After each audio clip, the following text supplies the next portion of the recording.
I'm going to start with a little bit of training and it's going to turn into a Q&A. A couple of you guys responded to my question inside of the Facebook Messenger. I narrowed that down to wanting to elevate, delegate yourself up out of the business, driving leads, and then building the team. At the end of the day, your business will not outgrow you and your self-development, right? I tell my team quite often, hey, 1% better every day should be your minimum standard. And if that's the case, you're always faking it until you make it. So the question we should be asking ourselves, are you acting like the person you want to be? Because our activity should tell others, if someone's observing you 100% of the time, exactly where your passion's at, exactly what your desires are. Because if you're not looking at the scoreboard, it doesn't matter how many manuals and SOPs and trainings are gone over with that person. There's no transparency in their performance, and human nature is we're going to pull away from our best performance because we're not able to see when we're hitting the bar, and more importantly, when we're falling below expectation. Now you've got a company of leaders that start moving the business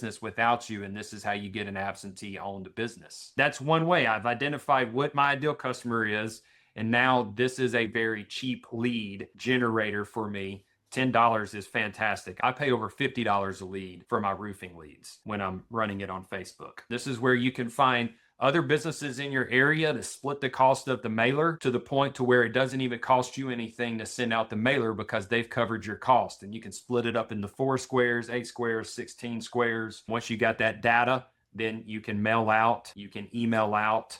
If you're brave enough, you can text out. Just know that you're breaking the law if they didn't opt in. Not saying I haven't done it. You just need to be aware of that. So stalk your competition to see their reviews with the names mentioned and go poach them. You're in war when you got a business. So stop being polite. He would literally go through and stack cards. I think he said he stacked cards on the windshield, and he'd get calls from the owners. And he was like, hey man, if they're being treated well, they're not going to give me a phone call. I'm just looking for the ones that are not satisfied with their current situation. So they are your training facility instead of you guys trying to build your own training facility. They're getting trained, and then you can pull them in as apprentices. So you could geofence around other companies that do the same thing you do, maybe a few counties over, maybe the next big city over, and it's not a massive move for them. And after hearing that a handful of times, I realized our social media is producing something that I really wasn't intending on producing, but it's turned into a recruiting magnet as well. Anybody in your family or friends, they are working for someone. They are not sitting around. Think about some bum. Hopefully we don't have a lot of bums in our life, but they're always in between jobs. They're always trying to look for a hookup. Why would you want to go for that person and not for the person that's already working for someone? So just that mindset of, hey, if I'm going to fill my company up with good people, they are very likely to be working somewhere else. I am going to have to give them a reason to go. They're not sitting around out of work for 10 weeks trying to figure it out, and then all of a sudden saw your ad on Indeed and they're going to be an A player. It's just unlikely. This was my feeling on that. The SOP drift, when people don't do it, it's a culture thing, culture problem more than a systems problem. And then at some point I say, hey, think of the 3 best decisions on it. Pick the best one. I trust you.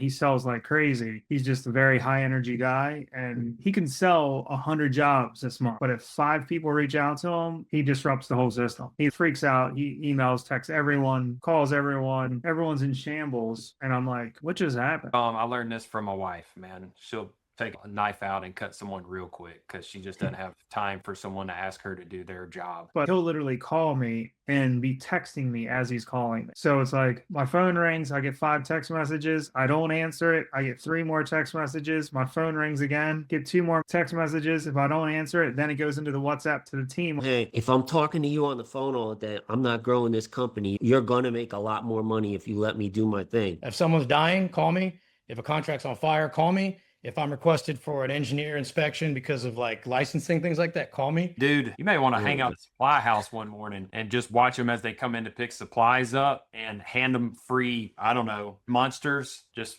put a cooler out there, hand free monsters out, do this for a couple of days a week. He actually went into a supply house. All the supply houses open at 7 o'clock in our area. And I showed up at 6:40. I sat there and waited for all the trucks to pull in. And I met every single bidder that was walking through the door, gave him my card, and we got multiple calls. And actually poached 2 of those guys that came through. You can poach the best of the best. It only works if they're unhappy. Private equity, Everybody's unhappy who works for private equity. I don't want to say everybody, but it's huge. But yeah, just get a really aggressive flyer. Like even put under, say something like, bring me your check stubs and I'll pay you more, or get a 10% raise. Something aggressive to get their attention and get the call. If they like it, they're going to crumple it up, take a picture of it, and get rid of the evidence.